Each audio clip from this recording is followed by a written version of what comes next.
नमस्कार. आजच्या व्हिडिओमध्ये आपण बनवणार आहोत पनीर मसाला. पनीर मसाला बनवण्यासाठी साहित्य घेतला आहे: एक टोमॅटो, कांदे, कोथिंबीर, लसूण व अद्रक व कांदे कट करून त्याची पेस्ट बनवून घेऊया मिक्सरमधून. अद्रक, लसूण व कोथिंबीर पेस्ट आता बनवून घेणार आहोत. मिक्सरच्या भांड्यामध्ये टाकून घेतले.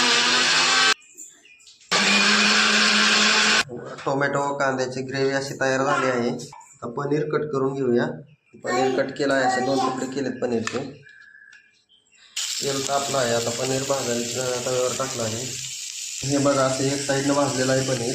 हे असे पनीरचे छोटे छोटे तुकडे कट करून घेतलेले आहेत.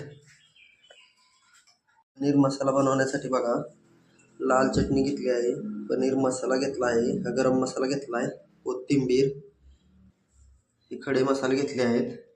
तेल गरम झाले. अद्रक लसूण पेस्ट टाकून घेऊया.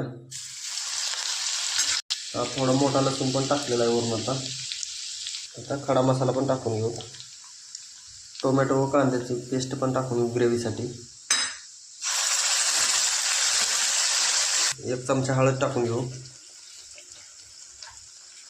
5 मिनिटं ठेवूया असं जरा कमी गॅसची फ्लेम करून, म्हणजे ग्रेव्हीला असं तेल सुटन. बघा, ग्रेव्हीला तेल सुटलं आहे. आता 1 चमचा मीठ टाकून घेऊ. आता मसाले व चटणी एकदम मध्ये टाकून देऊया, मिक्स करून घेऊया.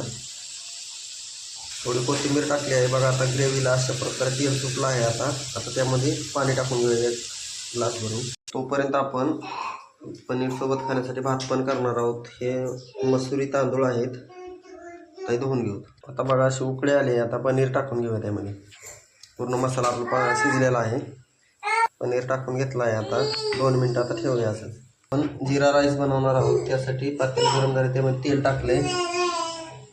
आता पहिले जिरे टाकून घेऊ. जिरे टाकले आहे. त्यामध्ये आता खडा मसाला पण थोडा टाकून घेऊ. तेजपत्ता वगैरे टाकला आहे. असं पाणी टाकून घेतलं आहे. आता त्यामध्ये तांदूळ टाकून घेऊ. 1 चमचा मीठ टाकून घेऊ भातात. पाण्याला उकळी आली. आता तांदूळ टाकून घेऊ. भाजी अशी तयार झाली पनीरची. आता कोथिंबीर टाकून घेऊ त्यावरती.